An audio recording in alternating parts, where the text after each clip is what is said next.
Test yourself part 1 है।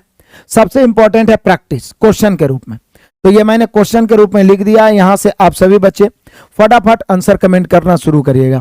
पहला question है सबसे छोटी पूर्ण संख्या, दूसरा क्वेश्चन है सबसे छोटी प्राकृत संख्या, तीसरा क्वेश्चन है सबसे छोटी सम संख्या, सबसे छोटी विषम संख्या, सबसे छोटी अभाज्य संख्या, सबसे छोटी भाज्य संख्या, सबसे छोटी विषम अभाज्य संख्या। जल्दी से इसका आंसर दीजिए, फिर दूसरा पेज लाएंगे फटाफट तूफानी अंदाज में एकदम जीरो से। और देखिए ये बूझ के मत पढ़िए कि सर ये सब चीज तो हम जानवे करते हैं, एकदम मान लीजिए कि आप नहीं कुछ जानते हैं, जीरो से पढ़िए प्लीज। एक बार भरोसा रखिए, शुरू में नंबर सिस्टम में मतलब बेसिक में थोड़ा सा बोरिंग होता है, फिर तो रेशियो से सबको आनंद और मजा आने लगता है, लेकिन आप पढ़ते रहिए सब क्लियर हो जाएगा। तो इसका आंसर कमेंट करिए सारे बच्चे, कर भी सकते हैं कमेंट, नहीं भी कर सकते, जल्दी से जल्दी से।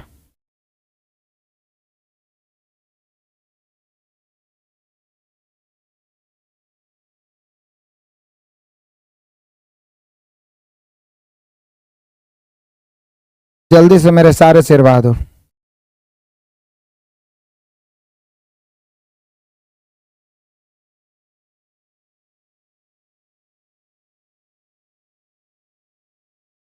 फटाफट, जीरो टू हाई लेवल आपको सिखाऊंगा, चिंता करने की जरूरत नहीं।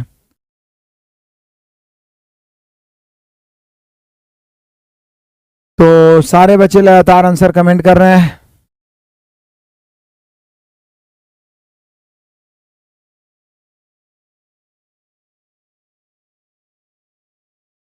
हम सभी जानते हैं कि सबसे छोटी पूर्ण संख्या क्या होती है। मैंने पूर्ण संख्या के बारे में पूरे डिटेल से बताया है। जीरो से लेकर गिनती की संख्या को पूर्ण संख्या कहते हैं। जो बच्चे क्लास नहीं देखे हैं जरूर देखिएगा। तो पूर्ण संख्या कहते हैं तो एक हो गया, सॉरी जीरो हो गया। सबसे छोटी पूर्ण संख्या जीरो हो गया, सबसे छोटी पूर्ण संख्या जीरो हो गया, बहुत बढ़िया। सबसे छोटी प्राकृत संख्या एक हो गया, क्योंकि एक से लेकर गिनती की संख्या को प्राकृत संख्या कहते हैं। सबसे छोटी सम संख्या दो हो गया, सबसे छोटी विषम संख्या एक हो गया। आप सभी को पता है सबसे छोटी अभाज्य संख्या दो है, और दो ही ऐसी अभाज्य संख्या है जो सम है, बाकी जितनी अभाज्य संख्याएं हैं विषम है, ये भी याद रखना है। सबसे छोटी अभाज्य संख्या, देखिए बहुत सारे बच्चे तैयारी कर रहे होते हैं एसएससी का, रेलवे का, बैंकिंग का, लेकिन मैंने कम्युनिटी में यूट्यूब पे बहुत बार चेक किया कि सबसे छोटी अभाज्य संख्या तो 80% गलत जवाब दिए, सबसे छोटी सम अभाज्य संख्या तो 80% गलत जवाब दिए। ऐसा होता है, तो बेसिक जानना जरूरी है। सबसे छोटी भाज्य संख्या दो है, सबसे छोटी अभाज्य संख्या दो है, सबसे छोटी भाज्य संख्या चार है, सबसे छोटी भाज्य संख्या चार है सबसे छोटी भाज्य संख्या चार है। सबसे छोटी विषम अभाज्य संख्या, सबसे छोटी विषम अभाज्य संख्या, तो सबसे छोटी विषम अभाज्य संख्या तीन है, क्योंकि अभाज्य संख्या की शुरुआत कहां से होती है।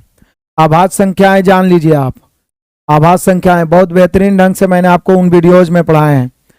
क्या 2, 3, 5, 7, 11, 13, 17, ये जितने हैं सभी अभाज्य संख्या, जो स्वयं और एक के अलावा किसी और से नहीं विभाजित हो, अभाज्य संख्या। सिर्फ दो ही एक है जो सम अभाज्य है। क्या है? सम अभाज्य संख्या है। दो ही है जो सम अभाज्य संख्या है, बाकी जितने हैं मेरे शेर बहादुरों विषम अभाज्य संख्याएं हैं, बाकी जितने हैं सब विषम अभाज्य संख्याएं हैं। तो यहाँ पे विषम, सबसे छोटी विषम अभाज्य संख्या कितना हो गया? 3। सबसे छोटी विषम अभाज्य संख्या कितना हो गया? 3। चलिए आगे बढ़ते हैं, और सारे बच्चे टाइम टू टाइम लाइव जुड़ने का प्रयास करेंगे, ताकि आपका एक रूटीन बन जाएगा। जब रेगुलर लाइव चलने लगा तो आपका एक रूटीन बन जाएगा। और नहीं तो मेरे शेर बहादुर दिक्कत क्या होगा आप सभी को कि आप सोचे कि पैसा तो सर को दे दिए हैं, कोई बोले वाला तो है नहीं है, जाएंगे पढ़ने या नहीं पढ़ेंगे तो क्या दिक्कत है, बाद में देख लेंगे। बाद के चक्कर में आपका आदत बुरा हो जाएगा और बाद में कुछ नहीं होगा। इसलिए रेगुलर लाइव जुड़े। अभी आपको डेली मैं जो पढ़ाया हूं 15-17 क्लास, सभी का टेस्ट लगातार मैं लेते रहूंगा। कभी टाइपिंग करके क्वेश्चन रहेगा, कभी ऐसे ही रहेगा, बस पढ़ने पे फोकस करिए, ठीक है। बाकी मेनली रूप से बुक से हम लोग होली के बाद फिर ताबड़तोड़ स्टार्ट कर देंगे। जितना टेस्ट दीजिएगा उतना आपकी मजबूती होगी। चलिए अब दूसरा पेज में देखते हैं हम लोग। कहता है सबसे छोटी सम अभाज्य संख्या, तो सबसे छोटी समाभाज्य संख्या कौन है? तो बोले सर दो ही तो है जो सबसे छोटी समाभाज्य संख्या है, दो ही तो है जो सबसे छोटी समाभाज्य संख्या है, और दो ही एकमात्र ऐसी आभाज्य संख्या है जो सम है, बाकी जितनी आभाज्य संख्याएं हैं सब विषम है। दो ही एकमात्र आभाज्य संख्या है जो सम है, बाकी सब विषम है। तो पहला सबसे छोटी समाभाज्य संख्या कितना हो गया? 2 हो गया। सबसे छोटी समाभाज्य संख्या 2 हो गया। क्वेश्चन नंबर 9 बताइएगा, सबसे छोटी विषम भाज्य संख्या सबसे छोटी भाज्य संख्या तो आप 4 बताए, लेकिन सबसे छोटी विषम भाज्य संख्या क्या होगा? सबसे छोटी विषम भाज्य संख्या, सबसे छोटी विषम भाज्य संख्या, सबसे छोटी भाज्य संख्या 4 है लेकिन वो सम है। आपसे पूछ रहा है सबसे छोटी विषम भाज्य संख्या। देखते हैं मेरा कौन कौन शेर बहादुर आंसर कमेंट करता है। सबसे छोटी विषम भाज्य संख्या सारे शेर बहादुर बताएंगे। सबसे छोटी विषम भाज्य संख्या देखिए 9 के 3, आप बेवकूफी कर दिए ना। मेराज देखो सब बच्चा तीने आंसर मार रहा है, हम जानते थे तुम लोग यही करने वाला है। अरे 3 अभाज्य है बेवकूफों, यहां भाज्य लिखा हुआ है, इसीलिए तो YouTube कम्युनिटी में डालते हैं तो 80% बच्चा गलत करता है, जैसे आप लोग कर रहे हो।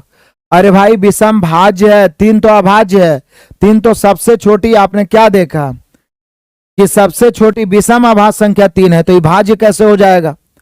सबसे छोटी विषम अभाज्य संख्या 3 है, तो सबसे छोटी विषम भाज्य संख्या, तो आप गिनना शुरू करिएगा कि सर भाज्य है कौन कौन, भाज्य संख्याएं है कौन कौन। कुछ नहीं करना, आराम से सोचना है, सोचना है।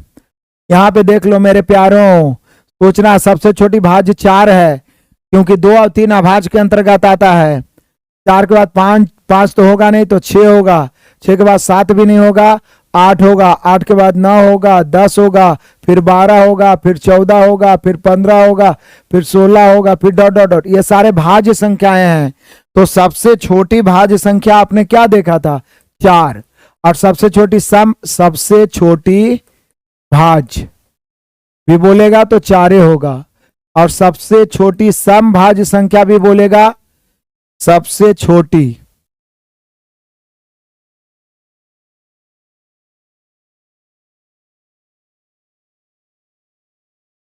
सबसे छोटी भाज्य बोल रहा है तो 4 ही होगा।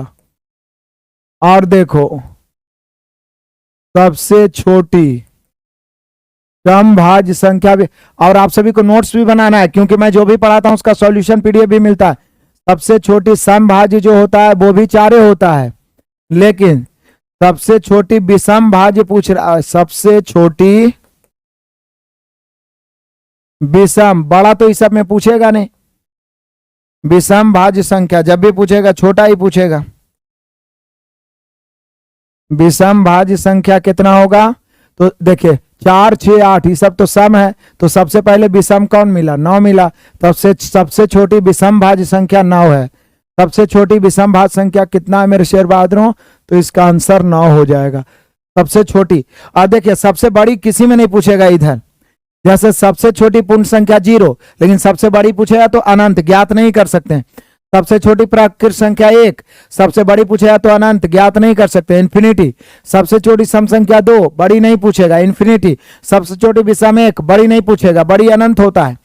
सबसे छोटी अभाज्य संख्या 2, सबसे बड़ी नहीं पूछेगा, अनंत होता है।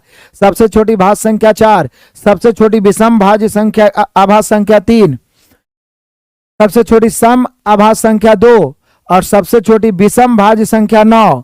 सबसे छोटी विषम भाज्य संख्या 9, बढ़िया है जी। विधान, पुष्पा, बहुत अच्छे। अब आगे आइए, सबसे छोटी धनात्मक पूर्णांक। अब पूर्णांक क्या होता है पहले ये समझिए, पूर्णांक क्या होता है पहले ये समझिए। पूर्णांक, पूर्णांक के मतलब होता है पूर्ण अंक, मतलब जो भिन्न या दशमलव में नहीं हो उसको पूर्णांक कहते हैं। जो भिन्न या दशमलव में नहीं हो उसको क्या कहते हैं मेरे लाडलो मेरे बहादुरों? पूर्णांक।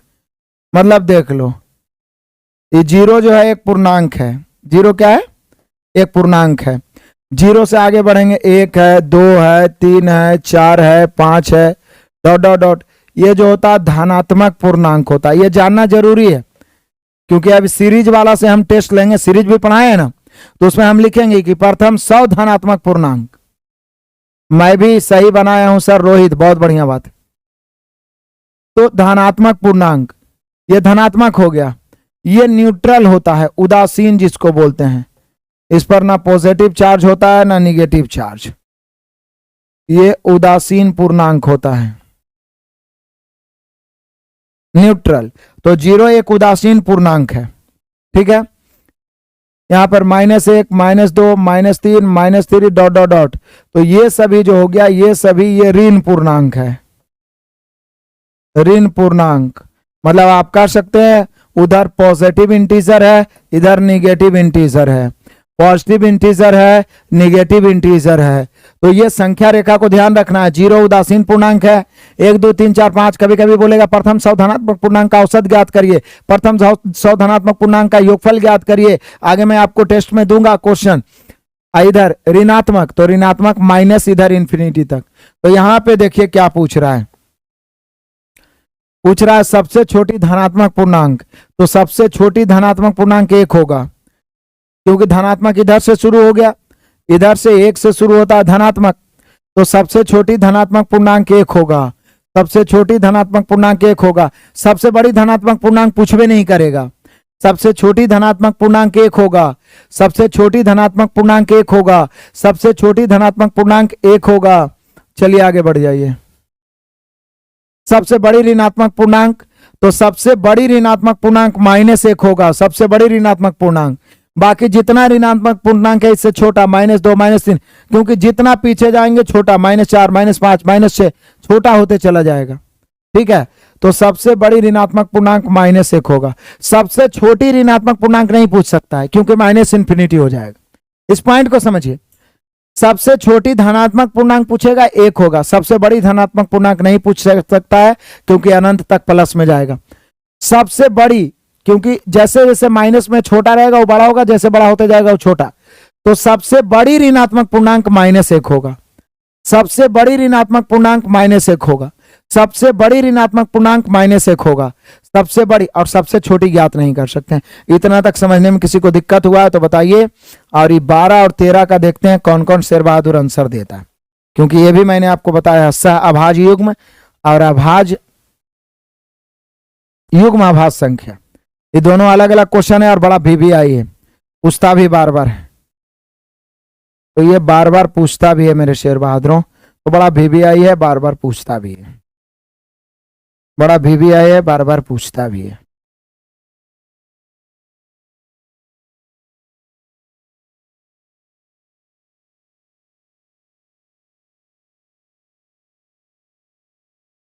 ये दोनों का 12 13 का आंसर जल्दी से बताइए, सारे शेर बहादुर 12 और 13 का आंसर जल्दी से बताइए।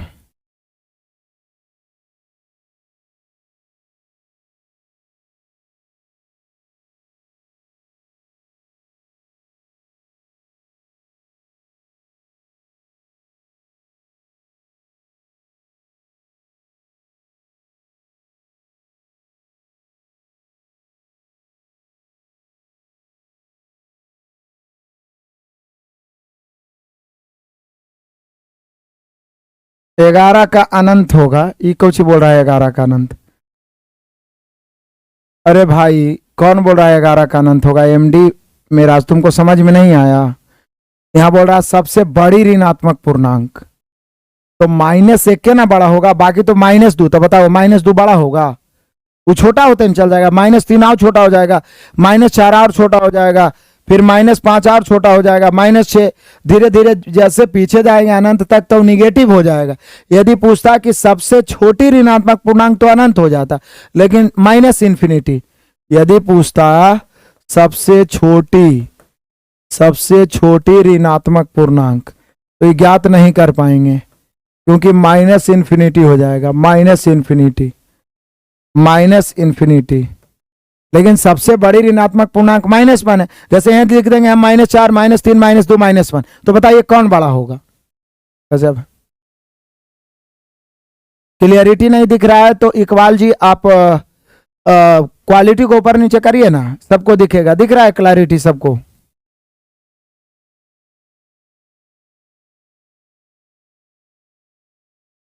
चलिए यहाँ पे 12 का बहुत सारे बच्चों ने सी मारा है। निम्न में से कौन सा अभाज्य युग्म है? शाह अभाज्य युग्म किसको कहते हैं मेरे लाडलो मेरे बहादुरों?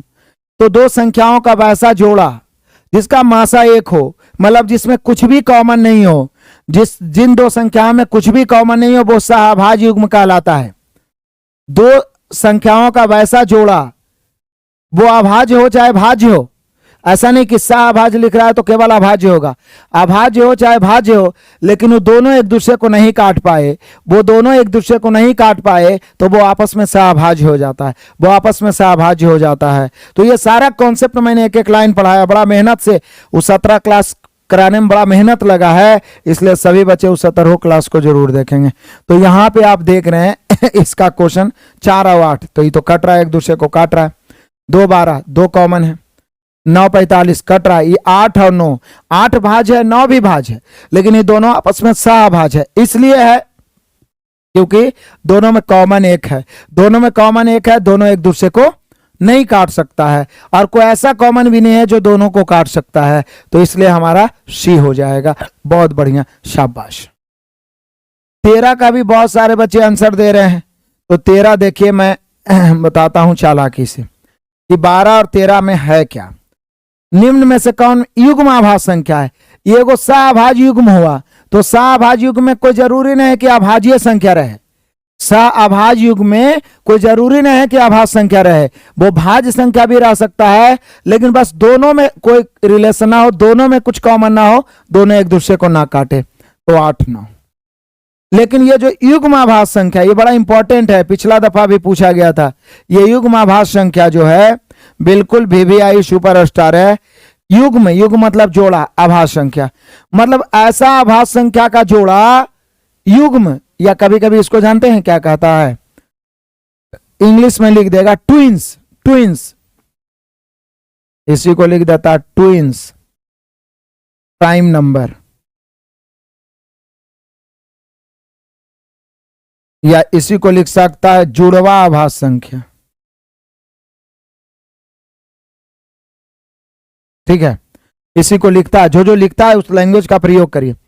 तो युग्म आभाज्य संख्या या जुड़वा आभाज्य संख्या, युग्म आभाज्य संख्या या जुड़वा आभाज्य संख्या, तो ध्यान दीजिएगा मेरे शेर बहादुर, युग्म आभाज्य संख्या या जुड़वा आभाज्य संख्या।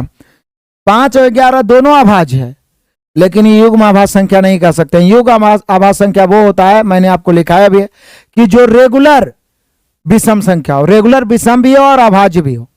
रेगुलर विषम आभाज्य संख्या को युग्म आभाज्य संख्या कहते हैं, रेगुलर विषम आभाज्य संख्या को युग्म आभाज्य संख्या कहते हैं। तब 5 और 11 अभाज्य तो है, लेकिन रेगुलर विषम नहीं है, क्योंकि 5 के बाद 7 भी तो हो जाता है।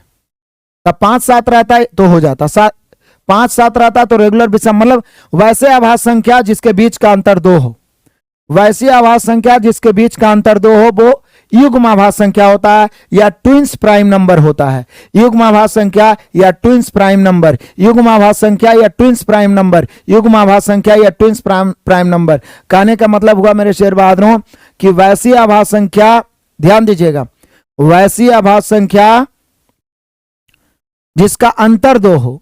तो देखिए यहां पर ये नहीं होगा, और यहां पर जो है ये कितना है, 17 और 23 है, तो 17 और 23 में भी 2 का अंतर नहीं है, नहीं होगा। 7 और 17 अभाज्य है लेकिन नहीं होगा, तो ऑप्शन नंबर डी। यहाँ 2 का अंतर भी है और 41 43 अभाज्य भी है, तो यहाँ पर ऑप्शन नंबर डी। मतलब वैसे आभाज्य संख्या जिसमें 2 का अंतर हो, वो होता है ट्विंस आभाज्य संख्या। वो रेगुलर विषम भी होगा, रेगुलर अभाज्य भी होगा। जैसे 41 43 रेगुलर विषम है, रेगुलर अभाज्य। तो वैसे आभाज्य संख्या जिसमें 2 का अंतर हो, अभाज्य भी और अंतर 2 का हो, तो वो ट्विंस प्राइम नंबर कहलाता है, अभाज्य युग्म, युग्म आभाज्य संख्या कहलाता है। जबकि सहअभाज्य संख्या है, वो भाज्य रहे चाहे अभाज्य रहे, बस कॉमन एक होना चाहिए, मतलब एक दूसरे में कुछ भी कॉमन नहीं होना चाहिए। पता है, यहां तक कुछ सीखने का मौका मिला।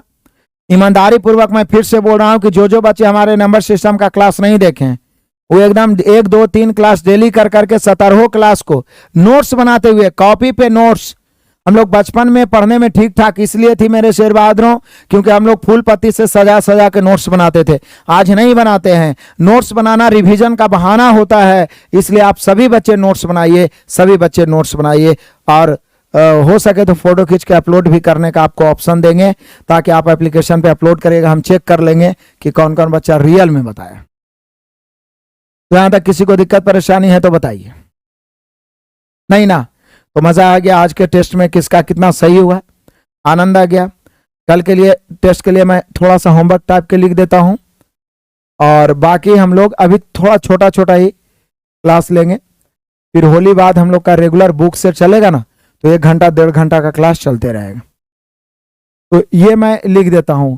मैंने संख्या के बाद आपको संख्याओं का सीरीज भी पढ़ाया था, तो संख्याओं का सीरीज, फिर त्रिभुजीय संख्या भी पढ़ाया, तो उससे भी आगे हम क्वेश्चन देंगे। लेकिन मैंने आपको संख्याओं का सीरीज भी पढ़ाया था, तो उससे मैं क्वेश्चन लिख रहा हूं। 1 + 2 + 3 + 4 + ... प्लस 45 प्राकृत संख्याओं का सीरीज है। इसका आंसर आपको देना है। दूसरा 1 के स्क्वायर + 2 के स्क्वायर + 3 के स्क्वायर + ... + 15 के स्क्वायर, इसका आंसर आपको देना है। तीसरा 1 के क्यूब + 2 के क्यूब + 3 के क्यूब + ... + 10 के क्यूब, इसका देना है। किसको किसको याद है फॉर्मूला, पता चलेगा ना? यहां पे देख लीजिए, 2 + 4 + 6 + 8 + ... + 42, इसका आंसर आपको देना है। क्वेश्चन नंबर 5, 1 + 3 + 4 + सॉरी 4 नहीं, 3 के बाद 5 + 7 विषम संख्याओं का, इसका आपका 57 तक का आपको आंसर देना है। और भी मैं लिख रहा हूं। क्वेश्चन नंबर 6, प्रथम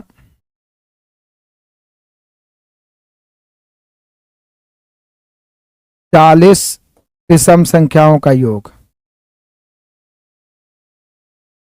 प्रथम 40 विषम संख्याओं का योग। क्वेश्चन नंबर 7, प्रथम 25 सम संख्याओं का योग।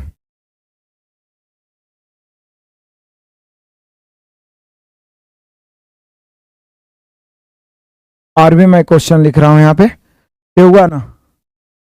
7 आ जाओ।